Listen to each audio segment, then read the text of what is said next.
Well, So here we are. So here we are. I'll just say for myself, I am thrilled to be here. Ben graduated in 1998, and I have not been back to West Point since '98. And just driving in today was, it just brought up such warm feelings of that this was a place that meant so much to Ben and a place that I grew to love too during the years that he was here. And we're here tonight to talk about our journey. And I just have to say, first of all, I want to thank Kelly so much and Shannon, who invited us here and who read the poems. And I want to say how blessed I feel that Ben is here with me tonight, because when I was writing these poems, most of the poems were written while he was in Iraq. And during that time, writing is a very solitary practice. And I was writing always in the back of my mind, realizing that I might see him again and I might not ever see him again. And I think that's the hard thing for all of us who have loved ones who deploy at any time, is that you have to somehow figure out a way to live with that kind of fear, that kind of knowledge that the person you love the most in the world might not come home.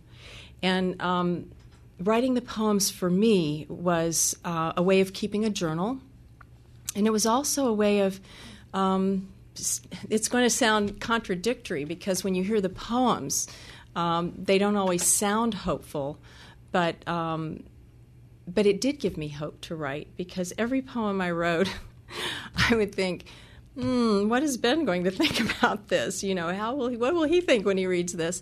And so there was always that, he's going to come home and he's going to see these poems, and he might not like them and he might like them, but writing was almost like magical thinking. If I kept writing, he would come home. So I do want to read you some poems from the book, and if any of you have a poem that you want me to read, those of you who've had a chance to read a few poems, please feel free to make a request.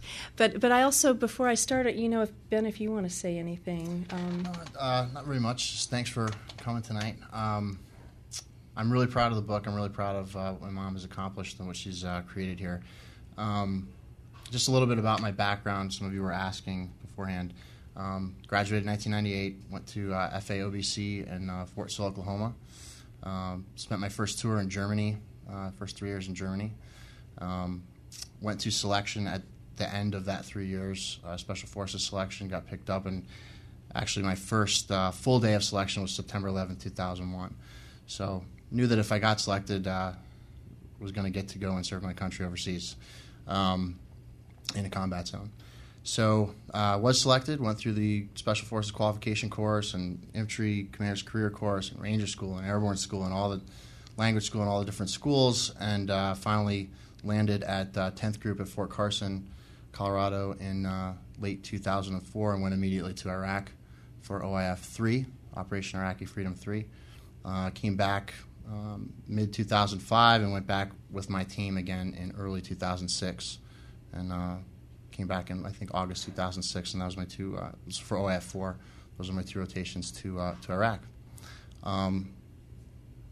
Again, like I said, I'm really proud of the book, and I think I'll wait to say anything else about the book until we've read a few of the poems, and you can ask questions.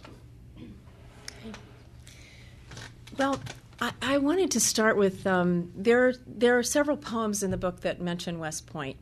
And actually, there's a poem called The Barn Swallows that came from it came from graduation day, which was such a joyous day. And, of course, we weren't at war. It was 1998.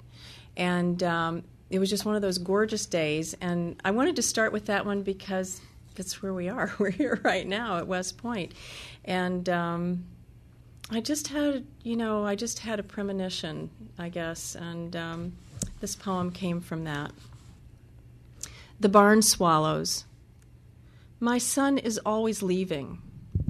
Sometimes he looks back and waves goodbye. Sometimes he just disappears. Where is he now? In the air, returning from Poland? On the ground, training at Fort Bragg? The day he graduated from West Point, the sun was so bright I couldn't see the Secretary of Defense, a dark speck under the white awning, on a makeshift stage, saying something about the world, about danger, a different kind of war. No one else seemed to notice the barn swallows swoop in like a swarm of enormous black butterflies, their throats bloodied, marring the brilliance of the sky. They arrived out of nowhere, the way my son was suddenly a man. As each new lieutenant shook the secretary's hand, the swallows dipped and keened over the field, the barracks, those gray castles of learning, the dead generals bronzed on pedestals. What had drawn them to this moment, the red sash and the saber? What had drawn my son to this life? Where had it come from, his certainty of purpose? When I was my son's age, I had no faith. Now I believe in the prescience of wings, each bird, its presentation of colors, bearing the messages we pray will never come. Looking down through borrowed binoculars into the perfect rose, I searched for his face.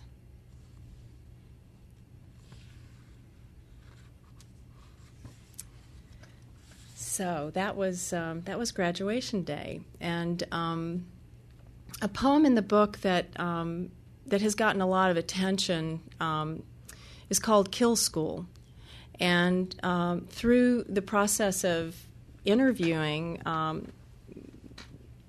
now that the book has come out, Ben and I have both done a lot of interviews, and I've learned a lot about what my own poem is about from Ben, from my son, listening to him answer reporters' questions. So, and we certainly hope you'll ask questions about anything that you wonder about. But Kill School comes from a time when Ben was in Special Forces training.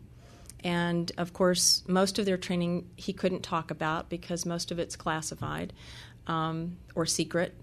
But this is a story that he told me, and so this is the poem that came from that. And it's called Kill School. That was the summer he rappelled down mountains on rope that from a distance looked thin as the dragline of a spider. Barely visible, the tension he descended into the made-up state of Pineland with soldiers from his class. They started with a rabbit, and since my son was the only one who'd never hunted, he went first. He described it: moonlight, the softness of fur, another pulse against his chest. The trainer showed him how to rock the rabbit like a baby in his arms, faster and faster, until every sinew surrendered, and he smashed its head into a tree. They make a little squeaking sound, he said. They cry. He drove, as he told me. You said you wanted to know. I didn't ask how he felt. Maybe I should have.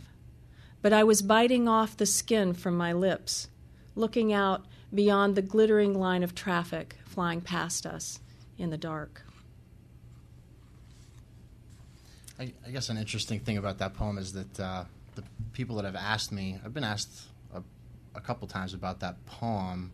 Well, today I was asked, well, how did you feel? And actually a couple of friends who have bought the book already, or have seen that poem in Oprah or other places that it's been.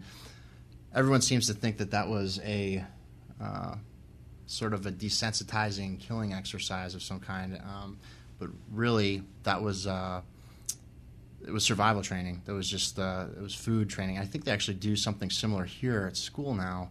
Don't they, with chickens or something like that? And I'm asking people maybe don't know, but or wouldn't be aware of it. But really, that's what it was. I mean, I was the way I did feel was a little bit nervous because I wanted to get that rabbit right in the right place because they're real serious about not causing the animals any pain and suffering. It's all about food. Kill the animal, skin it, and clean it, and prepare it and eat it. So it wasn't about killing so much. It was about eating. It was about learning how to survive out in the woods if and when you had to. So just a little bit about that poem.